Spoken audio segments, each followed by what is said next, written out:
প্রিয় নবী বিশ্বনবী মুহাম্মদ রাসূলুল্লাহ সাল্লাল্লাহু আলাইহি ওয়াসাল্লামের আচরণ কেমন ছিল? কেমন ছিল আমার প্রিয় নবীজির আচরণ? তিনি মানুষের সাথে কেমন আখলাকে, কেমন ব্যবহার তিনি করতেন, কেমন ডিলিংস করতেন, তার ইন্টারাকশন গুলো মানুষের সাথে কেমন ছিল, তার আচরণ কেমন ছিল, এই টপিকে আমরা কথা শুনবো। আমরা যদি কোরআনকে জিজ্ঞেস করি যে কোরআন তুমি বলো তো বিশ্বনবী সাল্লাল্লাহু আলাইহি ওয়াসাল্লামের আচরণ কেমন ছিল, আমার নবীর আখলাক কেমন ছিল, ব্যবহার কেমন ছিল, কোরআন খুব প্রিসাইজলি আমাদেরকে জানায় এবং বলে যে ওয়া ইন্নাকা লাআলা খুলুকিন আযীম, and verily you are on a very good standard of character।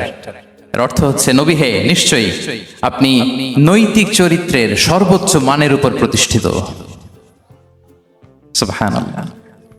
চারিত্রিক মাধুর্যতা, চারিত্রিক নির্মলতা, উন্নত চরিত্র, সর্বোত্তম চরিত্র বলতে আমরা যা বুঝাই তার সবটা দিয়ে আল্লাহ তাআলা বিষ্ণু ইসলামের চরিত্রকে নির্মাণ করেছেন। বিষ্ণু ইসলামের মাথার চুল থেকে পায়ের নখ পর্যন্ত একটা কলমের কালির ডট ফেলার ক্ষমতা বিশ্বের কারণে, ঠিক কিনা বলেন? এজন্য আল্লাহ বলছেন ওয়া ইন্নাকা লাআলা খুলুকিন আযীম, নৈতিক চরিত্রের সর্বোচ্চ স্ট্যাটাস, সর্বোচ্চ মানে আপনি নবী হে প্রতিষ্ঠিত। এবং তিনি বলতেন ওয়া ইন্নামা বুইসতু লিউতাম্মিমা মাকারিমাল আখলাক, আমি উত্তম আচরণের পূর্ণতা দান করার জন্য এই পৃথিবীতে এসেছি, উত্তম চরিত্রের পূর্ণতা দিতে, চারিত্রিক পূর্ণতা দিতে, বিশ্ববাসীকে উত্তম চরিত্র শিখাবার জন্য এই পৃথিবীতে এসেছি। বিষ্ণু ইসলামের চরিত্রের চাইতে সুন্দর চরিত্র এই পৃথিবীতে কারো কি হতে পারে? আমরা তো আমাদের নেতাদের চরিত্রের ব্যাপারে বলি আমার নেতার চরিত্র ফুলের মতো, আসলে কোথায় কি বলতে হবে এই সেন্সটাই আমাদের নাই। আল্লাহু আকবার। বিষ্ণু ইসলামের চরিত্রের ব্যাপারে স্বয়ং আল্লাহ তাআলা সার্টিফাই করেছেন। এবং আম্মা জান আয়েশা রাদিয়াল্লাহু তাআলা আনহাকে যখন জিজ্ঞেস করা হতো যে হে আম্মা আপনি বলেন তো আমাদের নবীজির চরিত্র কেমন ছিল, কাইফা কানা খুলুকু রাসূলিল্লাহ, কেমন ছিল নবীর চরিত্র, সাহাবারা বড্ড আগ্রহ নিয়ে জিজ্ঞেস করতেন। আম্মা জান আয়েশা বলেছেন কানা খুলুকুহু আল কোরআন, বিষ্ণু ইসলামের চরিত্র ছিল কোরআনী চরিত্র। কোরআনে যা করতে বলা হয়েছে, যা করতে বারণ করা হয়েছে, তা প্র্যাকটিক্যালি বিশ্বনবীর জীবনে সেটা করে দেখানো হয়েছে।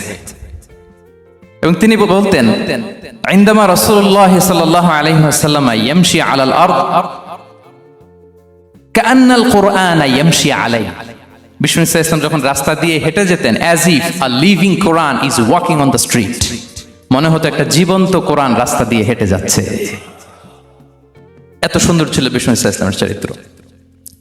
উনি যে নিজেই উত্তম আচরণের ছিলেন তাই নয়, তিনি সর্বোত্তম আচরণ যেন আমরা অর্জন করি এটার ব্যাপারে গুরুত্ব আরোপ করেছেন। রাসূল সাল্লাল্লাহু আলাইহি ওয়াসাল্লামকে জিজ্ঞেস করা হলো নবী হে, কোন জিনিস মানুষকে সবচেয়ে বেশি আল্লাহর জান্নাতে প্রবেশ করাবে? সুইলা রাসূলুল্লাহ সাল্লাল্লাহু আলাইহি ওয়াসাল্লাম আন আকসারি মা ইউদখিলুন নাস আল জান্নাহ, জিজ্ঞেস করা হলো নবী কোন জিনিস মানুষকে বেশি জান্নাতে ঢুকাবে? বিষ্ণু বললেন তাকওয়াল্লাহ ওয়া হুসনুল খুলুক, এক হচ্ছে আল্লাহর ভয়, আরেক হচ্ছে সুন্দর আচরণ। সুবহানাল্লাহ। তাহলে এই হাদিস থেকে বুঝলাম যারা বেশি নামাজ পড়বে তারা বেশি জান্নাতে ঢুকবে নাকি? নামাজ পড়তে পড়তে যারা কপাল কালো করে ফেলছে এরা ঢুকবে না? যারা হজ করতে করতে বড় হাজী সাহেব হয়েছে, জিকির করতে করতে হাতে 3-4টা তাসবিহ রেখেছে, তাদের কথা বলা হয়েছে? এগুলো নিঃসন্দেহে অনেক বড় আমল, কিন্তু সবচাইতে বেশি জান্নাতে প্রবেশ করাবে যে আমল, বিষ্ণু বললেন এক হচ্ছে আল্লাহর ভয়, আরেক হচ্ছে সর্বোত্তম আচরণ। প্রিয় ভাইরা, ইসলামের মেজাজটাকে চিনে নেন, ইসলামের এসেন্সটাকে বুঝে নেন। আমরা ভালো আচরণকে গুরুত্ব দিতে চাই না। অনেক নামাজি লোক দেখবেন নামাজ পড়তে পড়তে কপালে কালো দাগ ফেলে দিছে, বাসায় বউয়ের সাথে খারাপ আচরণ করে, খিটখিটে মেজাজের, প্রতিবেশীর সাথে শুধু ঝগড়া, কলিগদের সাথে ঝগড়া, মারামারি, দুঃসম্পর্ক, এরকম আছে না নাই বলেন?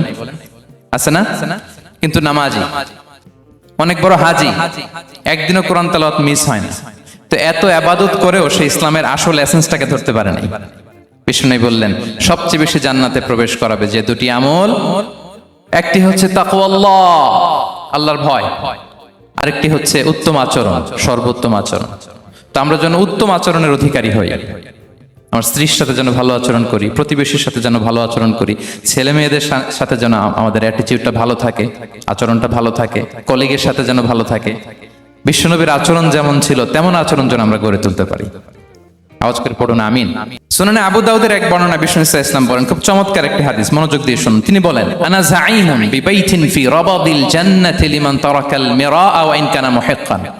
আমি ওই ব্যক্তিকে জান্নাতের আঙ্গিনায় একটা ঘরের গ্যারান্টি দেই যে ব্যক্তি তর্ক করার সময় নিজে হক এটা জেনেও সে তর্ক থামিয়ে দেয়। অনেক সময় হয় না, অনেকে পায়ে পাড়া দিয়ে ঝগড়া করতে আসে, এরকম আছে না নাই?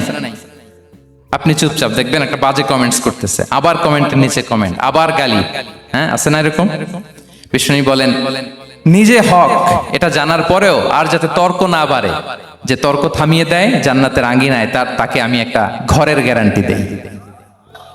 ওয়াবিবাইতিন ফি ওয়াসাতিল জান্নাতি লিমান তারাকাল কাযিবা ওয়া ইন কানা মাযিহান। আর ওই ব্যক্তিকে আমি জান্নাতের মাঝখানে একটা ঘরের গ্যারান্টি দেই যে ব্যক্তি কৌতুক করার সময়ও মিথ্যা পরিহার করে।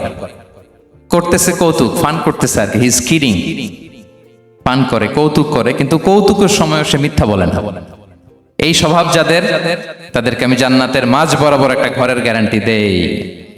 এরপর বিষ্ণু কি বলে দেখেন, তিনি বলেন, ওয়াবিবাইতিন ফি আ'লাল জান্নাতি লিমান হাসানা খুলুকাহু। আর জান্নাতের একেবারে হাইস্ট পিক অফ প্যারাডাইস, জান্নাতের সর্বোচ্চ স্তরে আমি একটা ঘর বা একটা বাসভবনের গ্যারান্টি ওই ব্যক্তিকে দেই যে তার আচরণটা সুন্দর করেছে, যে সুন্দর আচরণের অধিকারী হয়েছে, তাকে জান্নাতের হাইস্ট পিকে আমি একটা বাসভবনের গ্যারান্টি দেই। তাহলে বলেন তো, আমাদের আচরণটা সুন্দর করার দরকার আছে না নাই? এটা খুব ছোটখাটো একটা আমল, তাই না? কথা বলেন দক্ষিণ কোরিয়া প্রবাসী ভাইরা, আওয়াজ করে বলেন, এটা কি ছোট আমল? দেখলে সালাম দিব, সুন্দরভাবে কথা বলবো, ভালো উইশ করব, হ্যাঁ, হিংসা জিঘাংসা অহংকার থেকে মুক্ত থাকবো, খিটখিটে মেজাজের হব না, অলওয়েজ স্মাইলিং ফেস থাকবে আমার, হৃদ্যতাপূর্ণ আচরণ। এই কাজটা কি ছোট আমল? আওয়াজ করে বলেন, এই আমলটা কি ছোট না বড়? প্রিয় ভাইরা, বিষ্ণু ইসলাম সবার সাথে এরকম মাধুর্যতাপূর্ণ আচরণ করতেন, ছোট থেকে বড়, নারী থেকে পুরুষ, বন্ধু থেকে শত্রু, সবার সাথে সুন্দর আচরণ করতেন। এবং তার এই চমৎকার আচরণে মুগ্ধ হয়ে তার অনেক শত্রু মুহূর্তে তার বন্ধুতে পরিণত হয়েছে। তাহলে আসুন আমরা দেখি আমাদের প্রিয় নবীজির আচরণ কেমন ছিল। শুরুতেই আমরা দেখি যে শিশুদের সাথে বিষ্ণু ইসলাম কেমন আচরণ করতেন, সেটা আমরা শুনবো। আমরা যদি থ্রু দ্য লেন্স অফ সিরা অথবা through the lens of Sunnah, Sunnah lens দিয়ে, আমরা তো এক একজন এক এক লেন্স লাগাই, তো দেখবেন যে সুন্দর একটা গ্লাস পরলে যেটা যেই কালার ওইটা দেখা যায়, কিন্তু নীল গ্লাস পরলে গোটা দুনিয়াটা, লাল গ্লাস লাগালে দুনিয়াটা। এই জন্য কোরআনের লেন্স দিয়ে আমরা বিশ্ব দেখি। কোন লেন্স দিয়ে বিশ্ব দেখবো? We see the world through the lens of Quran. আজকের আলোচনাটা আমরা করব থ্রু দ্য লেন্স অফ সিরা, সিরাতের আলোকে, সুন্নাহর আলোকে দেখি বিষ্ণু ইসলাম শিশুদের সাথে তিনি কেমন আচরণ করতেন। বিষ্ণু ইসলামের কাছে যখন কোনো শিশু নিয়ে আসা হতো, তিনি তাহনিক করতেন। হাদিসে এসেছে, সিরায় এসেছে। তাহনিক কি? খেজুর চিবিয়ে খেজুরের মিষ্টি রস লালা সহ বাচ্চার মুখে লাগিয়ে দিতেন। আলেমদের কাছে, অনেক আলেমদের কাছে আসে, আমার কাছে অনেকে এসেছে বাচ্চাদেরকে নিয়ে, তো আমরা এই সুন্নাহর উপর আমল হিসেবে খেজুর চিবিয়ে এর রসটা মুখে ঢুকিয়ে দিয়েছি। বারাকা, বিষ্ণু ইসলাম বারাকা নেওয়ার জন্য আসতো ছোট্ট বাচ্চাদেরকে নিয়ে। মদিনায় যখন সাহাবারা হিজরত করলেন মক্কা থেকে, মুসলিমদের ঘরে সন্তান সন্ততি নাই, বাচ্চা কাচ্চা হয় না। ইহুদিরা টিটকারি করে, এই তো মুসলমানদের সন্তান নাই। সর্বপ্রথম যেই সন্তান হয়েছে তিনি হচ্ছেন আয়েশা রাদিয়াল্লাহু তাআলা আনহার বড় বোন আসমা বিনতে আবু বকরের ঘর উজাড় করে এক সন্তান এসেছে, পুত্র সন্তান, নাম হচ্ছে আব্দুল্লাহ। কি নাম? আব্দুল্লাহ ইবনে জুবাইর। তো আসমা আব্দুল্লাহকে কোলে নিয়ে বিশ্বনবীর কাছে আসলেন। বিশ্বনবী খেজুর চিবিয়ে ওনার লালা মিশ্রিত রস খেজুর সহ মুখে লাগিয়ে দিলেন। তো আসমা সবসময় গর্ব করে বলতেন যে আমার সন্তানের পাকস্থলীতে সর্বপ্রথম যেটা ঢুকেছে এটা হচ্ছে বিশ্বনবীর লালা মিশ্রিত খেজুরের রস। আল্লাহু আকবার।